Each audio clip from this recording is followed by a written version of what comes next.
Hey, everybody. It is Black to the beginning. You know, I'm so accustomed to saying like the Black Adoption Podcast, but that's not actually what But you got to say it like that because it is the Black Adoption Podcast. And we are getting ready to get into something that we have been waiting a few weeks to discuss, which is our review of The Woman King. I mean, baby. Listen, waiting like these 2 weeks has been pins and needles because, baby, when I left the theater, I was ready. Like, we need to for what now? Okay, ready for the conversation. Oh my God, just ready for the conversation. So I was the crazy person in the theater taking notes on my phone in the dark. Who does that? Who does that? Sandria does that. I had to do it. Oh my God, because I think I was just shocked. I was surprised. I was genuinely surprised that this movie, this movie that had so much hype, so much acclaim, and not at one point had I heard a review or any commentary that this movie had an adoption storyline. So I'm sitting in the theater and I'm like, wait a minute. Oh, snap. Oh, snap. This is Black adoption. Yeah. I mean, there was so much there. So absolutely like a Black adoption conversation. And you were coming out of the theater ready to, do this recording. I came out ready to don a machete and get into the gym and figure out like how I go G. I go G. Yeah. I was just feeling so strong. Yes. And very proud, as well. Like it took me to also like looking at my 23andMe, right? And it's funny because it's like, okay, when you are not only Black, but Black and adopted, then you also want to know, well, how Black am I? Yes.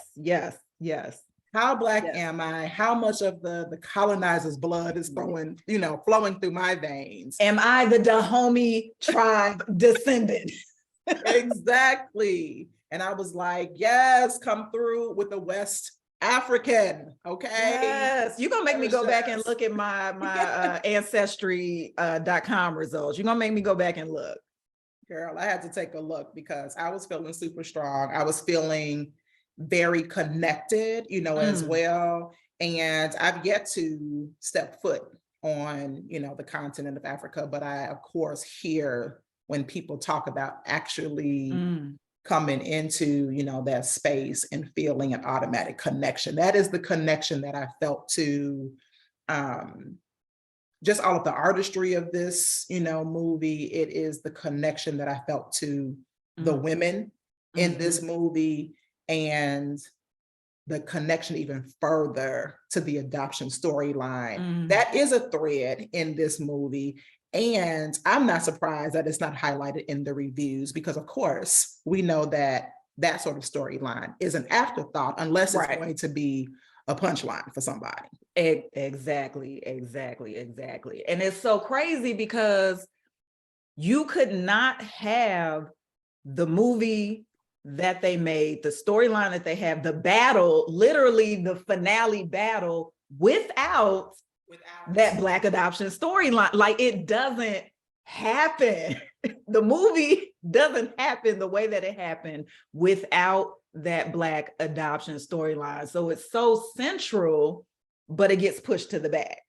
It's like, do y'all know what y'all just watched? Like, of course they don't. This is why we're here to tell them what they just tell the people watched. And so when we hear like Maniska telling Nawa, like essentially, oh my God, I don't even want to talk about telling. I got to go to the visual of her removing that bone out of her back. Listen. It's not even about the telling. I'm showing you that you're mine. Exactly. And so even just to take it a little bit Black to the beginning, just in case somebody has been living under a rock the last 2-3 weeks and y'all are like, I don't even know what they're talking about. The Woman King is the leading movie at the box office right now. This is the story of an all-female warrior army that's based in the 1800s in the West African kingdom of Dahomey. So they are the army that is protecting this kingdom, and they are just beautiful, Black, badass warrior women. They will slice you and not blink. They will whip you with a rope, and like they don't care. They are fierce and they are amazing. And so it's starring Viola Davis. She's Naniska. She's the general of this army. And then kind of like that secondary lead character is what is her name? It is Tuso Mbedu. So she plays Nawi, which we eventually find out is Naniska's daughter that she relinquished at birth. But we'll get into all of that. So yeah, in case y'all missed that, you're just coming in like, oh, I haven't seen it yet. Let me listen to this podcast. We got to catch you up. So here we are. So back to the bone. Back to the bone. Let me tell you why I loved her pulling out the bone so much. For me, it was the urgency of it, right? Because once Naniska made this connection, or once she had this thought like, oh snap, I think this is my daughter, she didn't like wait and ruminate and hold it in and let me just wait until after the battle. Let me wait 5 years. It's like, no, I need to know right now if this is true. I saw the mark on the back of your left arm, which is where I put the bone in my baby. I'm about to cut you open right now. We don't have time to play. I can't let my mind ponder and take me off focus. I'm a general. I don't have time for this. I need to find out right now. I've been living with this for 19 years. We doing this today in the pool. I'm about to cut you. And I just loved it. I mean, it was a fabulous scene to see that. And I like the word that you used, the urgency behind it. And I appreciate that it was the urgency of the mother, right? Because, you know, a lot of times from the adoptee perspective, we feel like it's our urgency. We're the ones trying to, you know, find out this information. We're the ones just like trying to, you know, move this forward. And then everyone else is kind of like tiptoeing. Right. Oh, it's not within their timeline, right? But it's urgent. It's very urgent, you know, for us. So like seeing essentially a birth mother, right? At this point being like, I need to, you know, figure this thing out. And then we're going to go from there. And I think another scene of that urgency, which is so pivotal in this movie as well, is that when Naniska decides, I'm getting ready to go get my baby. Listen. Oh, she didn't care what the king said. Nope. She didn't care if any of her fellow warriors came with her. She was going alone. I'm leaving right now. Yep. And it's interesting because, so for me, when I watched it the first time, because I ended up watching it twice, when I watched it the first time, my thought was, not only is this a Black adoption story, but this is a story about Black birth mothers' liberation, their self-liberation, right? So yes, she wanted to go back for her daughter, but she was also going back for herself.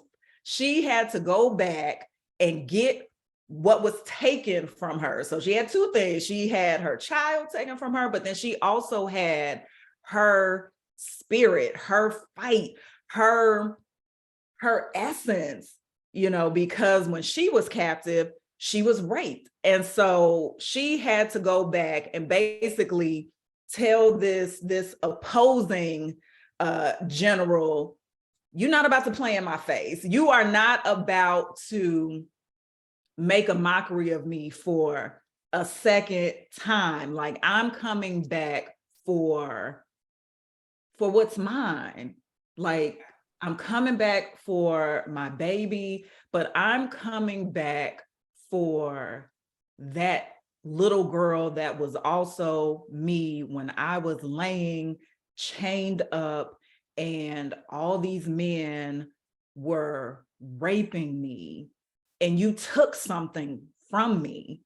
I got to go back. I got to go back. And it was interesting because the first time that she tried to fight him, I feel like she didn't believe she was going to win. She knew she had to fight him, but I think she was willing to die, right? Like, the other soldiers had ran off and she just kind of there. She didn't know Nawi kind of stayed to help her.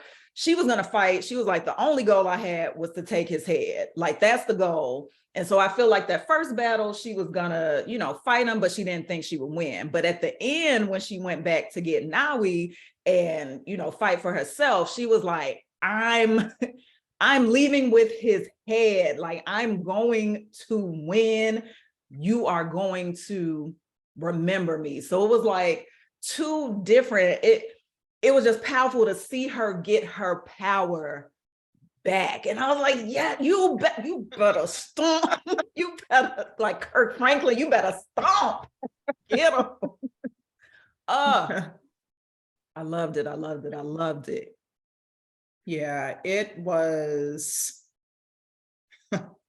I'm thinking about that fight that she was having, and you're right. I feel like she would have conceded, but when you are that passionate for like reclaiming yourself at this point, and I think also stepping back into that motherly space now. So I think it's crucial too, where it's like, regardless of what occurred, I think this is important for birth mothers to understand, regardless of what occurred. So yes, here I am, this young woman, I'm being raped, right? I don't know who your father is, honestly, and so the thing is like, none of that even matters. What I do know is that you belong to me. Yep. And I made a decision, back when that time occurred, because that's what I needed to do. But my decision has now changed. And so it's like, one, not holding that guilt or that burden over yourself for too long when you have the opportunity to release it. Yes. So I think that's the piece that I saw there. It was like, I have an opportunity to release this. I no longer have to suppress the emotions that I have behind that situation. I'm going to release them, and I'm going to invite my daughter to do the same, or I'm going to, try and create a space where we can get through this thing together, as well. And so I think that was huge. But I did clap, when I saw the additional warriors coming out to support. Yes. Because I was like, here it is again, it's that village concept. Yep. Where it's like, okay, we're going to follow our leader, not because we're just going into, battle for, our people, but it's like, at this point, it's personal. We're coming for this baby. This 19-year-old, which they don't even know, but again, they respect her as the general, and it's like, we go in as one, drumline, one band, one sound. we go in as one. And I want to go back, because I think what you said is so pivotal about her taking the opportunity for this healing, right? Because she had this opportunity to get peace, because she did not have peace. She was having nightmares. And, we've heard this on the podcast where birth mothers have said that very thing, like they're having these dreams and these nightmares and they're unsettled and she doesn't have peace. And for so long, she didn't even know what this was in her dream that was just constantly coming back to haunt her. So once she figured it out, it was like when you have that opportunity for healing, you have an opportunity to reconnect with that child and to get that peace, to take it. Like you don't have to hold it in for another 19 years, which she could have done. So even once she made the connection, she could have been like, I don't want to open up this box. I don't want to go down that path. But it's like, no, I'm going to take this opportunity because I need the healing. So I don't even think it was like, oh, Nawi was this orphan and her father banished her and she needs it. No, I need the healing. And so I just think it's so pivotal that whether you're the birth mother or you're the child in the situation or whatever your circumstance is in the opportunity for reunion, to take that opportunity for your own peace.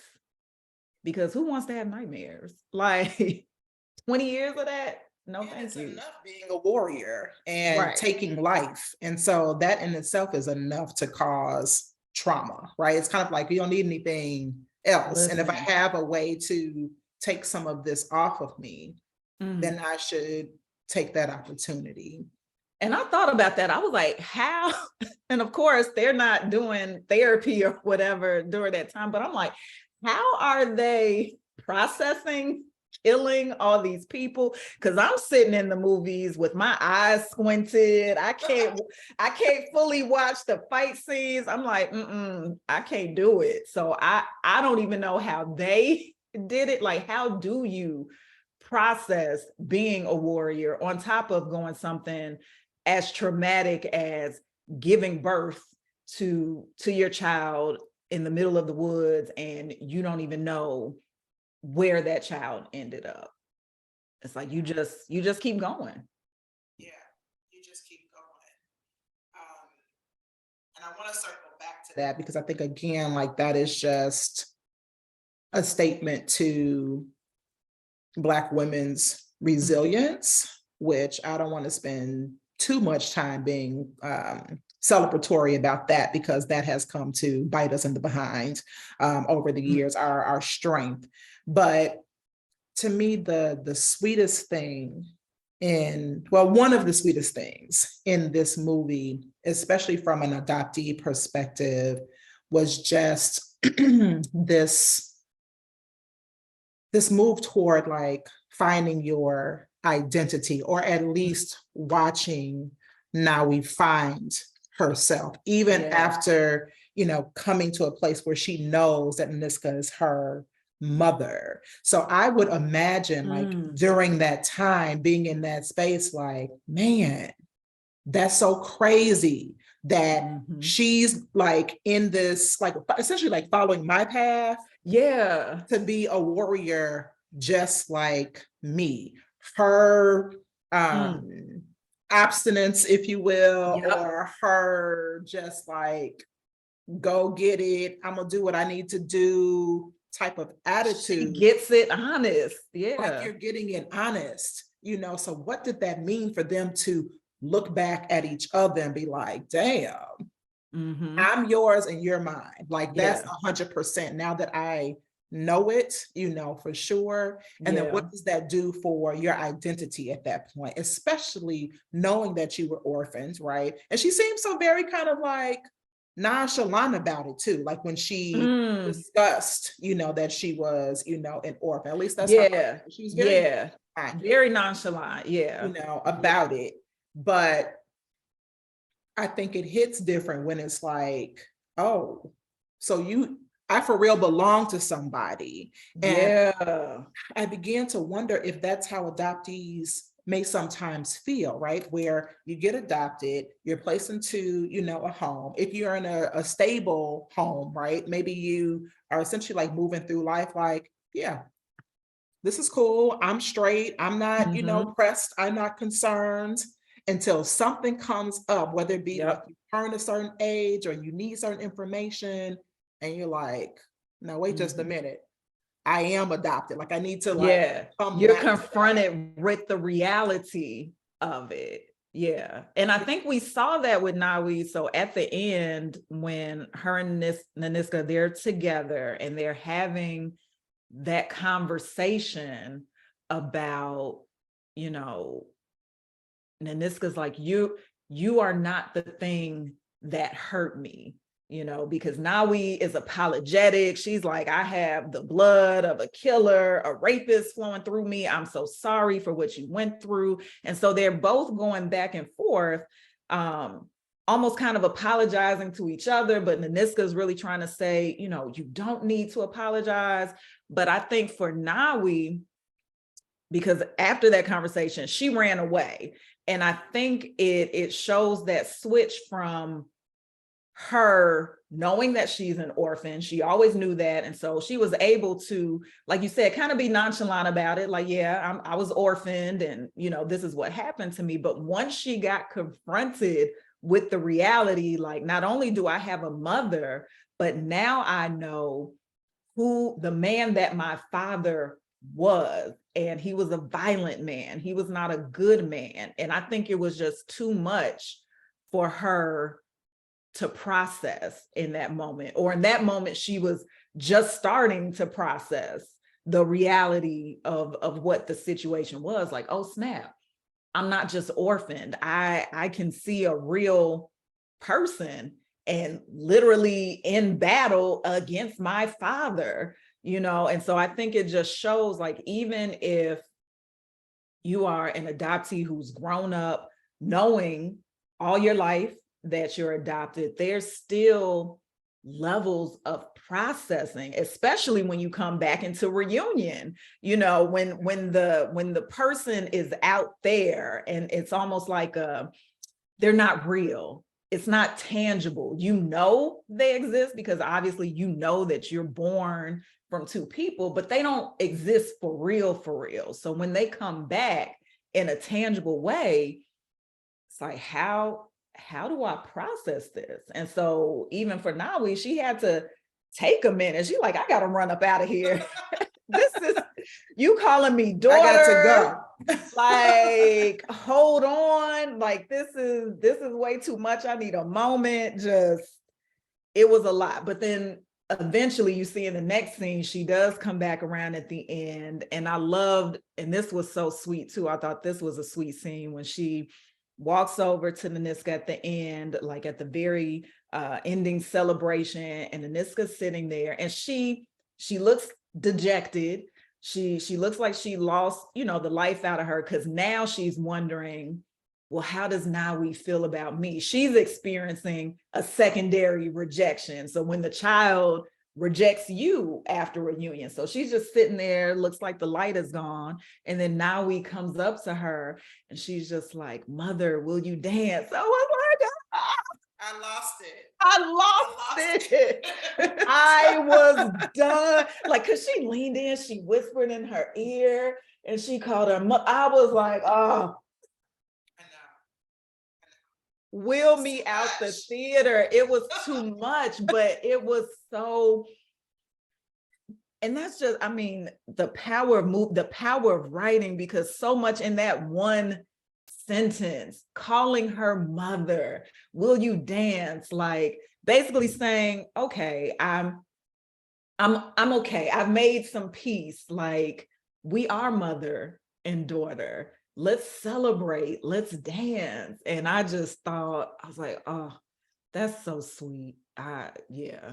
But yeah, I was done. I'm getting chills thinking about that, because thinking about Search and Reunion Mm, and how, if you have a successful Search and Reunion, at this point, I'm going to determine success by whether or not you get to meet these people. I'm not even talking about like whether or not the relationship sustains. So for me, success for an adoptee in a Search and Reunion process is I finally get to lay eyes on the people that created me or someone who is a part of, my bloodline. To me, that's Mhm. like success because some people don't ever get that opportunity. Nope. So it's like with that, I was thinking about um just that whole search and reunion process and um crap, I lost my train of thought. I'm going to come back We're gonna circle the block. because We're gonna come back. it was a good thought. So I'm gonna come back. That's gonna be the cherry on top of the for the day. But we'll come back. We'll come back. But something that's kind of related to reunion, and I didn't notice this the first time I watched the movie, but the second time. So at the very end, after the last battle, and so the warriors are walking back into the palace, and so Nanisca's in the front, Nawi's in the front. I noticed that in the throng of village people, Nawi walks past her family, her bogus daddy, and her mama standing behind him, and her little brother, her little sister. And I just looked like it was a sliver of a moment, but I was just like, yeah, like you seeing me come back as a warrior. You tried to send me to this palace as a punishment, right? I wasn't good enough. I don't listen. You go be with the king, and now you gotta watch me. I was like, this is the biggest flex. Like I am walking back, and you have to see me come back as a warrior. And then I also thought that was just cool because then it got me thinking. She has this little sister that she left behind, and now is her sister looking at her like, I don't have to marry a man that I don't want to marry. I can be a Goji too. I want to be with my sister. I want to be a warrior like these women who we watch come through the village. So I just thought that was a nice little moment. Like, yeah, y'all see me. Y'all see me. It was definitely a nice moment, and it caused me to think about that whole what is it called again? The readoption. Maybe I don't have the term correct. Rehoming. Rehoming. Rehoming. Yeah. Rehoming. And so it made Yep. me feel like, man, so you bring this child into your home, right? And then she's not doing whatever it is that you think that she should be doing. Throw her away. Yep. And then you discard.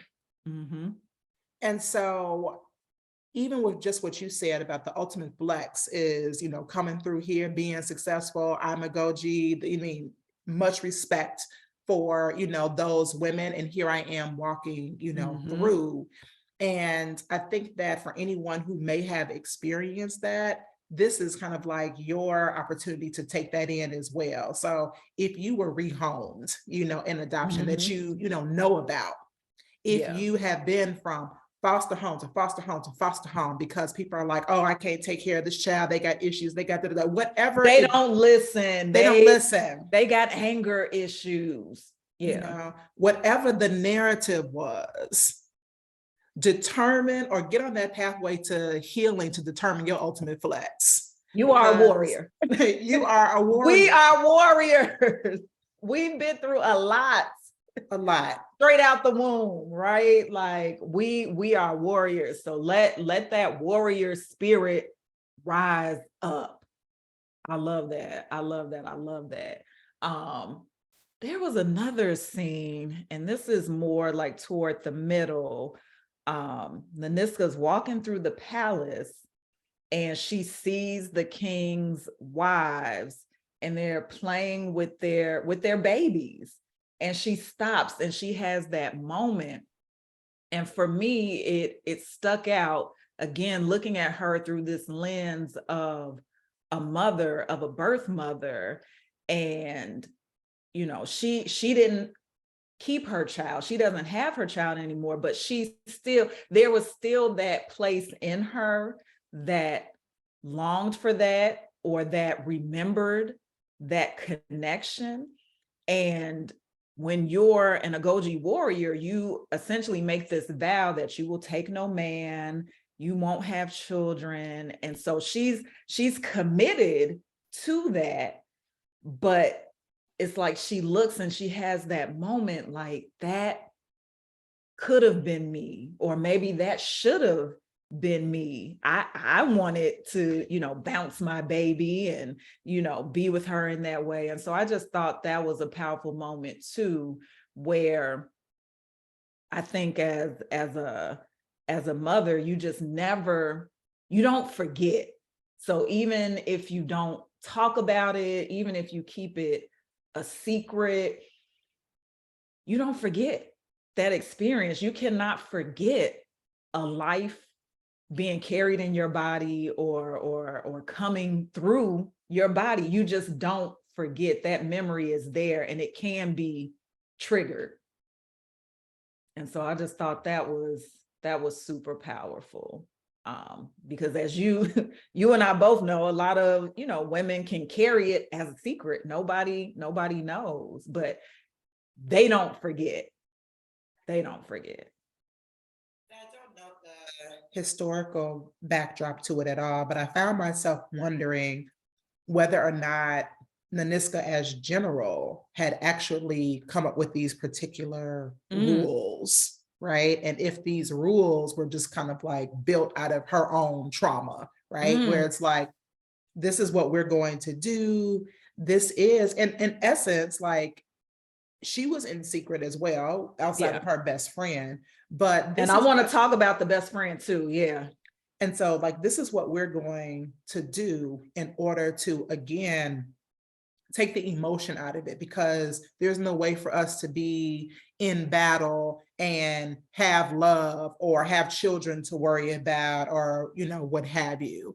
And so it's kind of like, what's the mindset like behind that? Because men are not told those things, right? So they have the children. King had all the wives, all the kids, right? He got all the kids. So I just kind of like wondered, and maybe there's like some historical, truths to whether or not that was, factual or not. I don't know, but I began to wonder if that was something that she had built or set forth, out of her own trauma. And I feel like a piece of that came out a little bit in the storyline, because they mentioned more than once how, like, don't give a man your power. So even when Nawe, you could tell that she was feeling Malik, little light skin, curly hair Malik. Yeah. He was cute. He was cute. But already it's like, don't give a man your power. This message kept coming up that connected women having sex with weakening them or taking their power. So even if it wasn't rape, even if it's just sex for pleasure, don't do that, because that diminishes your power. And so I feel like that was at play. And I mean, we still get that message to this day in some form, like, don't be out here, don't sleep with too many men, don't do this and this and that, because it diminishes you in some way. So it's like, if you want to be a warrior, there's this connection between women having their power and sex, which is interesting, because we are, especially we as Black women, so not just women overall, but as Black women are so powerful. And why do people feel the need to tamper down our sexuality? Like, that's just how powerful we are. Like, they have to create laws and they have to create paradigms to stop us from sitting in our power. And so I thought that was interesting to see how that played out, even for this army. Yeah. And Nawe was still, because I'm assuming her and Malik had sex.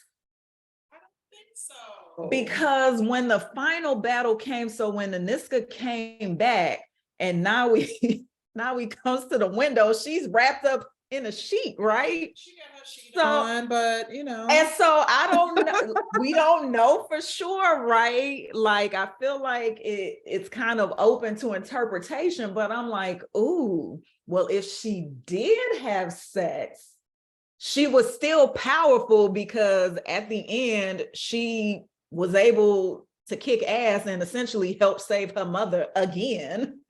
So she didn't lose her power.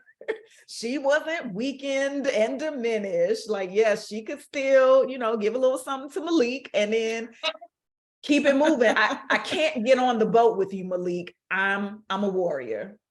I'm a warrior. But it was nice. We shared a moment. It was nice. We shared a moment. I'm a warrior. Maybe she did, child. Like, I just didn't read it that particular way. What I did read was the piece, I'll see you later. Yes. So to me, like, no matter what was exchanged, so outside of if sex did occur, the emotion was already there. So I think a lot of times, like, we're not just talking about the actual physical act, but we're attaching it to the emotions of women. I feel like that's the part that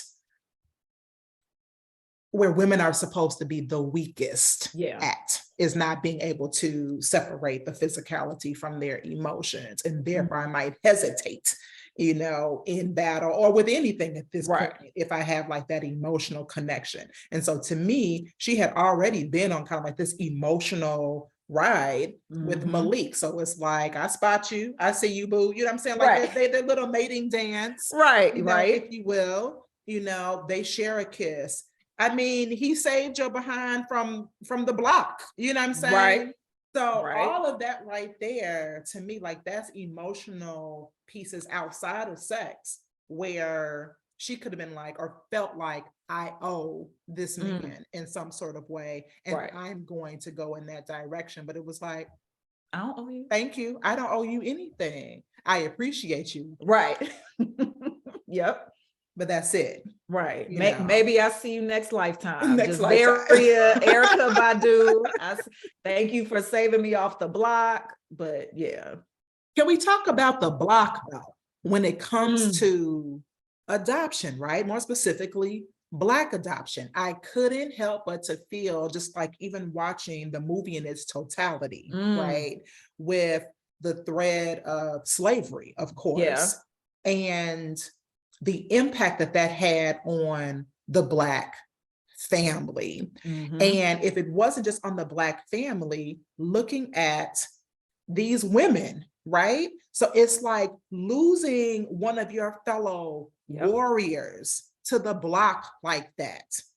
That's your family. And so I began to think about all these different ways of being disconnected, during that period of time. So it's like, yes, I could have been disconnected from folks that are part of my biological family. Okay, that's one strip, right? But then wherever it is that I go next, where I have created family, chosen family, or whatever the case may be, and then there's a decision again. Right. Oh, well, we're going to sell this one, or, you was acting up, so you need to, be gone. And then I'm ripped again. Like, I guess this movie also had me come to realize that for Black people in particular, like, being taken out of your home or from your family could have happened multiple times. Yeah. I only really just kind of focused in on, at least originally, like, oh, you're stripped from mother, father, siblings, or whatever the case may be. But then you come into this family and then you could potentially be ripped again. How are you supposed to find identity, roots? Like, I mean, yeah, it's impossible. It's impossible. And this is what's running through our veins, generation after generation after that very thing. And then even when you're on the block, and so as they're on this block, like, they're feeling their breasts and searching their teeth, and it's that concept of being chosen, right? Like, am I going to choose good fruit? Am I going to choose a good, in the case of adoption, a good baby, right? Like, are you fit enough to be my baby. So it even got me thinking about that. Like, you know, do you equate adoption to the auction block? Maybe, you know, that's maybe, because yes, you are being chosen. And I think even in the era that we came up in, you know, going back to this concept of matching, like they're looking at babies and they're choosing, and the block is now this adoption book of photos. And so my parents, they may not have chosen a baby that looks like you because they want a baby that looks like them. And so they come across my picture and they're like, oh, she matches, she'll fit. We'll take this one. You know, it's so similar, and it's crazy when you think about it, but it's that same systemic thing that's just running. It's the same thread. It's the same chain. It's the same link.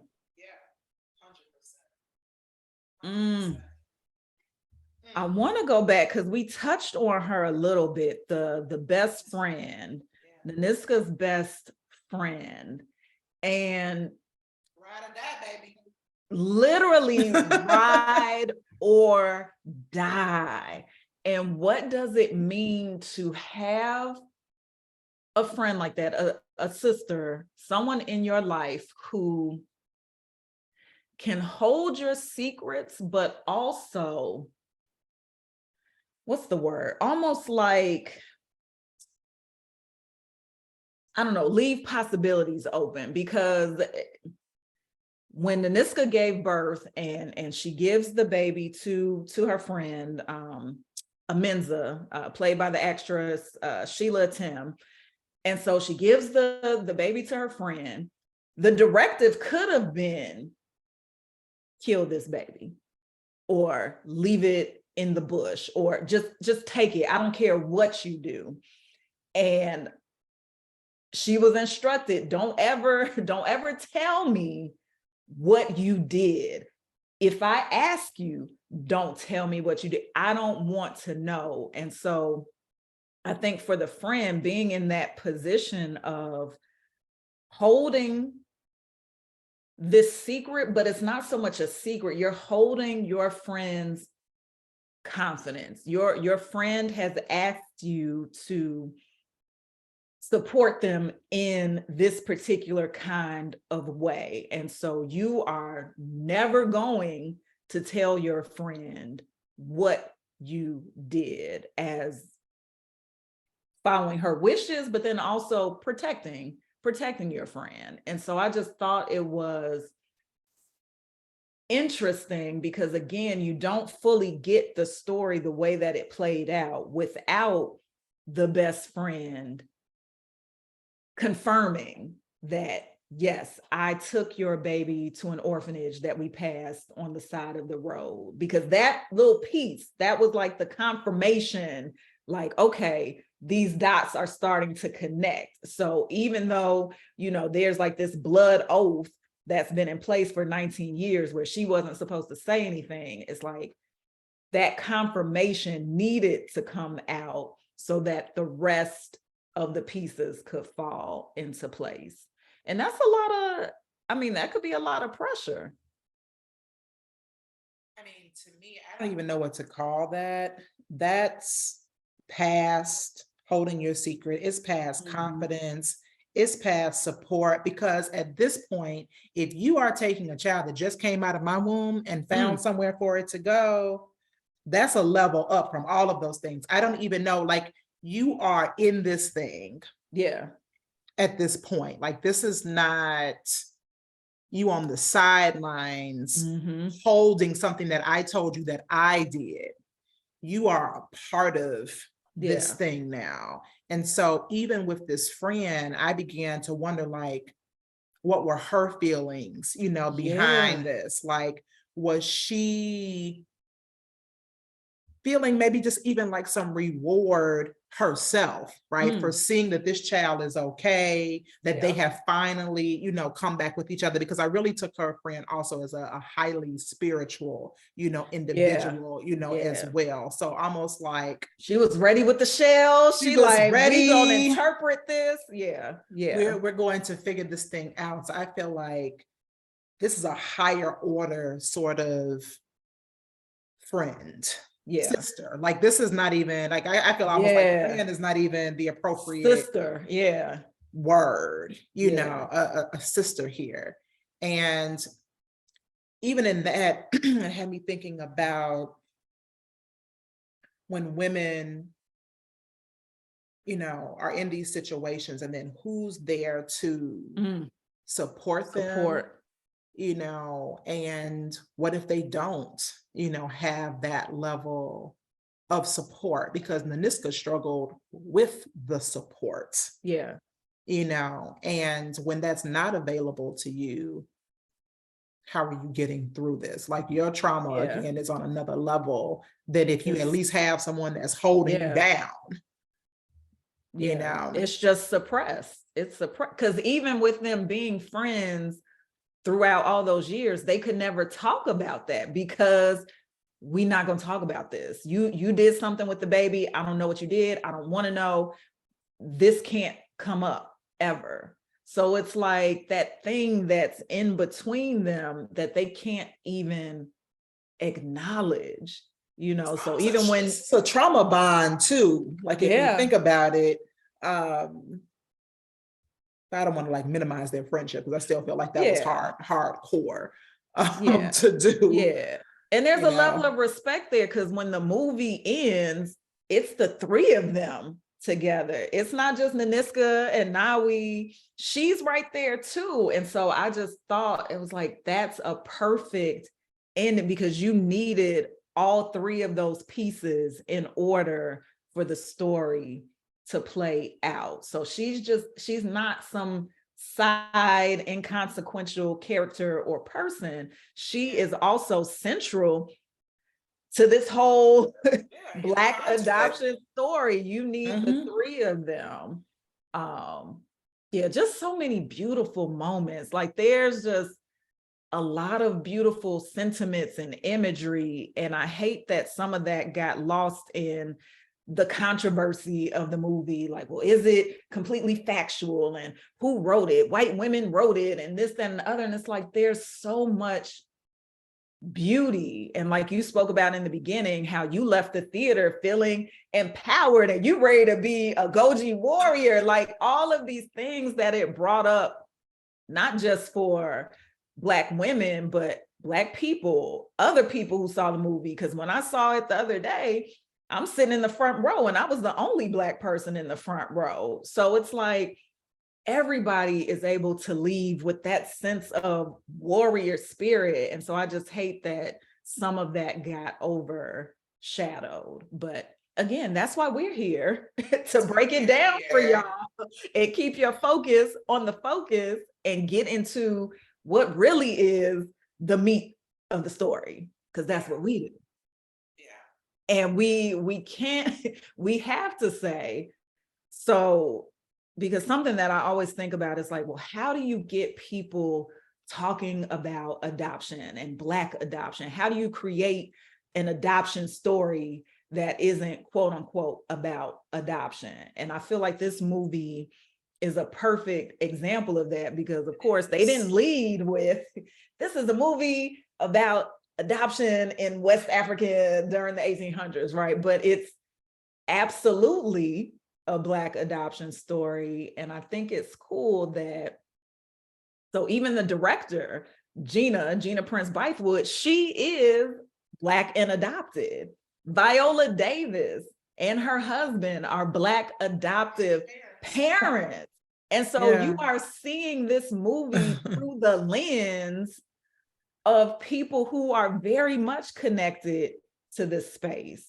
Now, I don't know about the writers because I couldn't find anything, you know, that specifically pointed to their connection to adoption, but they obviously, this is central to the story. And so you just have, this was going to be a Black adoption story one way or another, because you're seeing it through the lens of people who are passionate about that subject. And so they're going to bring a certain nuance and a certain sensitivity to the story. And so I just think that's important to put out there. It's like, yes, the whole world is literally watching a story about Black adoption. Well done. This is how you do it. Don't tell them it's a story about Black adoption. And I have to wonder too, whether or not when they were in this, whether or not they coherently knew that that is what they were doing. So it's like, I can have a backdrop of my own personal experience on something. And so therefore I'm going to approach it in a sensitive, way, or a way that is informed. Yeah. But I could still be entering this like, no, this is about, sisterhood and, Right. the Dahomey, tribe and the women. And this is how, they're coming in. And we want to just show Black women, not only being resilient, but also being human. And that the manner by which, the colonists or the white people portrayed these women as being like fully masculine, right? Or just like not connecting with their womanhood is not true, right? So like seeing them connect on this, very feminine, sort of level and still whoop somebody's ass. And still whoop, still whoop some ass. I wonder if, like, is that what's pushing you, right? Or if and I mean, maybe that's a question for them, right? Like, when you enter into this, when you look back at it, do you recognize how Black adoption is like the foundation? Literally the foundation. And I think that's what just blew me so much when I saw it and recognized that this was the central storyline. I'm like, this is the foundation of the movie. Why is nobody talking about this? You don't have this movie without that story. It's the foundation. It is what the movie's about. like it is, we stand on that. This is what it's about. Yeah. But I love it. And I think even as we started to point out, like, hey, this movie is about Black adoption, it helped to click for people like, oh yeah, this was about that, because everybody's watching it. And I think they see the storyline happening. And so they recognize like, oh, so she was her mother and the bone and the da-da-da. But I think it took someone saying blatantly like, hey, y'all do know this is a Black adoption story. Like, really look at what you're looking at. And so, I just think it's dope that you have so many millions of people who have now witnessed this, and they've gotten a little bit more insight into what it can feel like to be a mother who has had to painfully relinquish her child, and what it feels like for her to not know where her child is for 19 years, and what it feels like wanted to, and not because she wanted to. And even that's an interesting point, because Naniska says something at the end. She said, I wasn't brave enough. I wasn't brave enough to keep you. And that stuck out to me, because there's this kind of two sides of the coin where people will say, mothers who pursue adoption, it's so brave. You're so brave. They're so brave. And so that is true. That's one side of the coin. But then you have this character who's saying, I did this and I don't see myself as brave. I wasn't brave enough to keep you. And so I thought that was an interesting dynamic. Like, is it brave or is it not brave? And I'm curious if that's where some of this stigma in our community comes from, because we don't see it as an act of love or an act of bravery. If a mother doesn't keep her child, that's something to be ashamed of. It's not brave. And so I just wonder if that's part of the sentiment, why there is so much secrecy and shame around it, because we're tribal, we're communal, we're we're a part of this village. And so if you don't keep your child, you're going against what we historically as Black people do. And so I thought it was interesting that she articulated it in that way. She didn't feel brave. And so she wanted to apologize for that. And I remember that as well. And what it says to me is that we just will not allow people or even ourselves sometimes to be human. So whether you're feeling brave or not, that's what you feel, whether you're feeling courageous or not, or you're feeling like I can do this or not.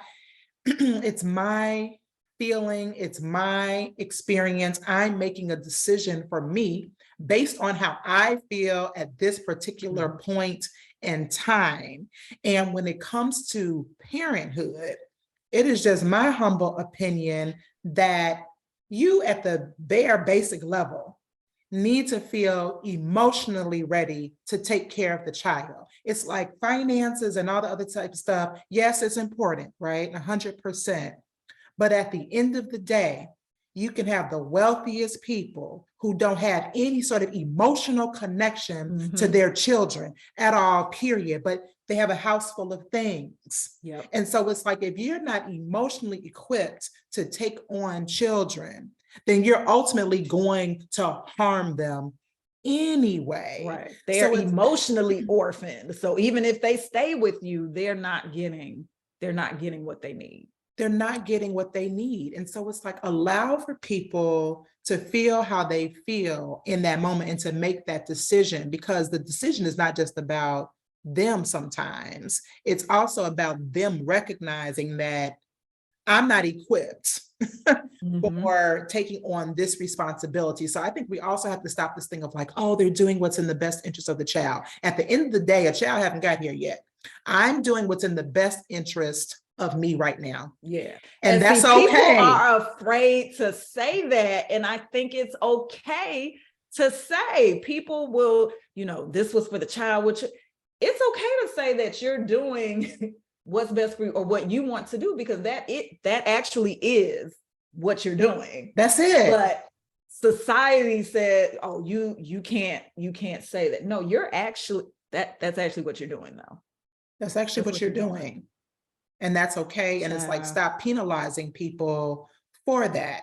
I guess the flip side of it, is for those individuals who may not have wanted, to give up their child and, have felt forced in some way, whether it be by parents or, organizations that they've gone to, what have you. But at the end of the day, outside of those situations, if I'm saying I don't want this child, I have a reason behind it. This person is not here yet. I'm doing what's best for me.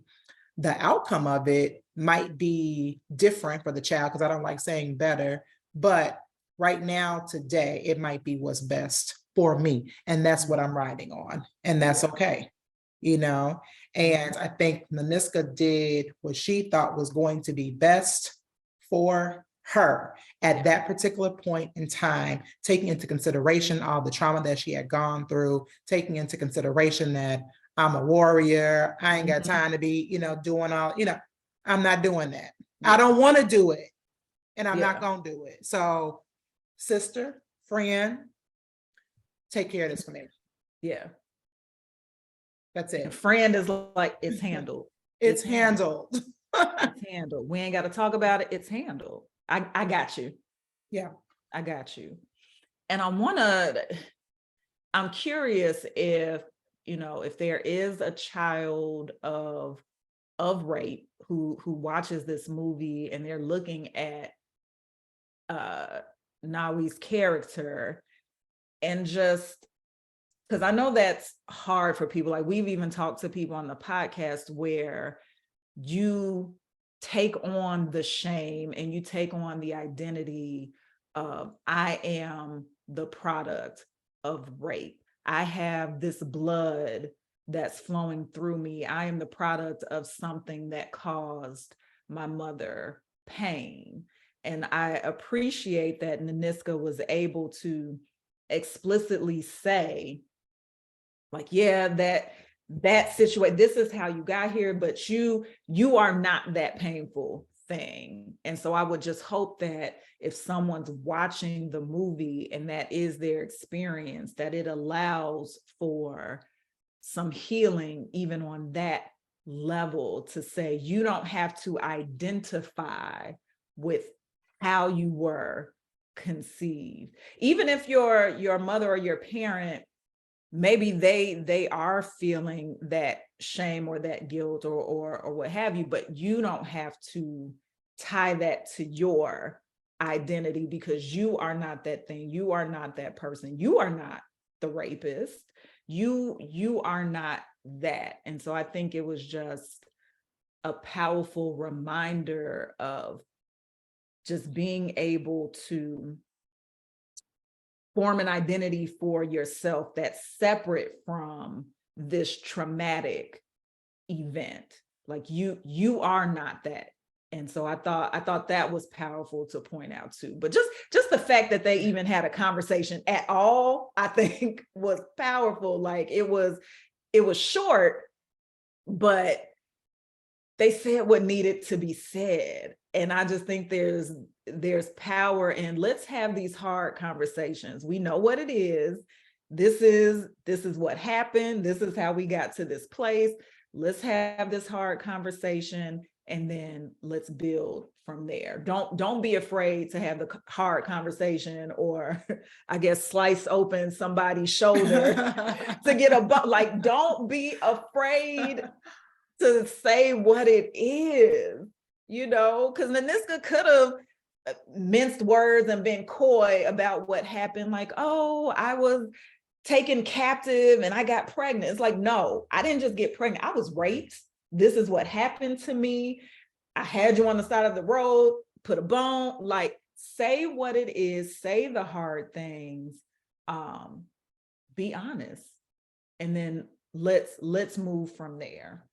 Yeah. And I think you're bringing up what I feel like was a portion of my thought process around Search and Reunion that I forgot. Yeah. Like I lost it in the moment. And I promise you it was good. It's probably not going to come out as thoughtful as this, but I think that goes back to Search and Reunion. When you have an opportunity as a birth parent to sit there in front of your child, to give them the story, straight, no chaser, because it's my opinion, right? Or it's my judgment that adoptees are not judging. We have nothing to necessarily judge you about, especially if we're meeting you as adults. And so the story is what is desired. So when you see these two, characters, or Naniska in particular, giving that story to her, whether or not she wanted to receive it or not, that's right. Her story. And she had to take it in for what it was, but she wasn't afraid to give it to her. And I think that that's how you get to that place of healing. Mm-hmm.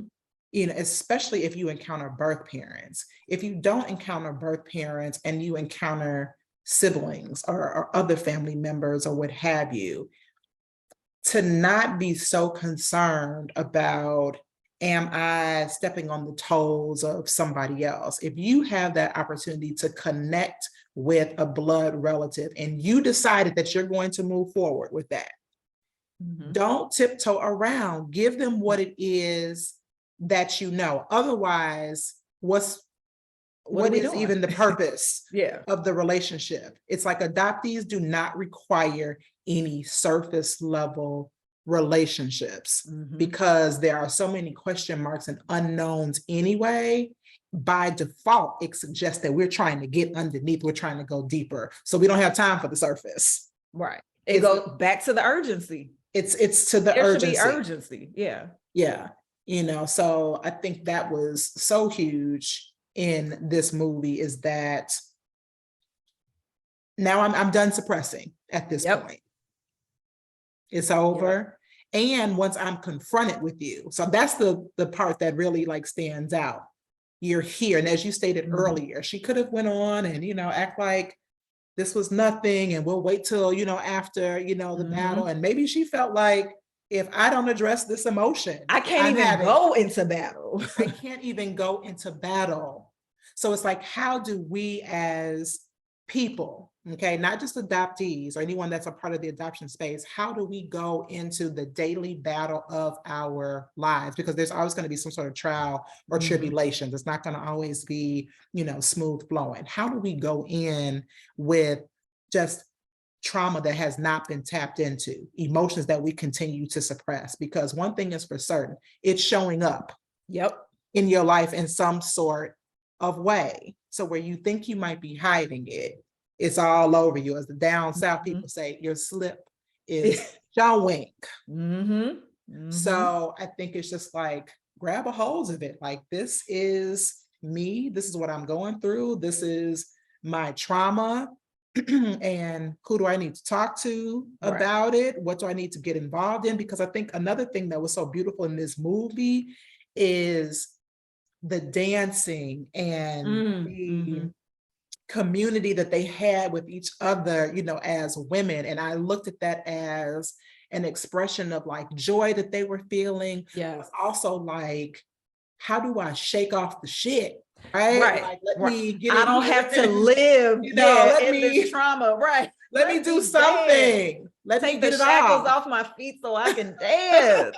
Like, yeah, because it's not all trauma, like there is joy, or we can be in the pursuit of joy. Like, how do we, shake it off, get it off of us, because we have that inner light. Yes, the trauma and the challenges try to diminish that, but let's get up out of that. Let's get it off. So yeah, I think the dancing and the movement and the sisterhood energy, this joy, just Black joy, period.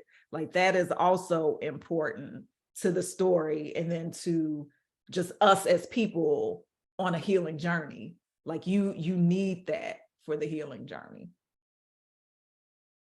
Look, we give it 5 stars. We give it 5 stars. We don't know how many stars. Is it 4 stars? Do they do 4 stars? We give it 4. We give it 5. We give it all the stars. All the stars, all the glory, all the praise, all the gratitude. Yes. If you've only seen it once, maybe you might want to go back and watch it again after listening to this podcast, because you're like, now, wait a minute, I ain't see all that. I didn't get all that. Well, so go back, watch it again, tell a friend about this podcast, and support the movie, and support more content that talks about Black adoption, such as this podcast. And if you aren't a person that is directly adopted, or you don't consider yourselves to be a part of this conversation, we encourage you to look again and to think again and to be reflective upon everything that goes through this movie. Because even if you have not been impacted, or at least feel you haven't been impacted by direct adoption, look at the historical context of what happened in this movie and think about whether or not any of this movement of people within your families has impacted you today. Take a look around. We are willing to bet our podcast that is there. So look and holler back at us if you see something else. Let us know. We want to be the first to know. We want to be the first to know. Well, all right. It's been a blast.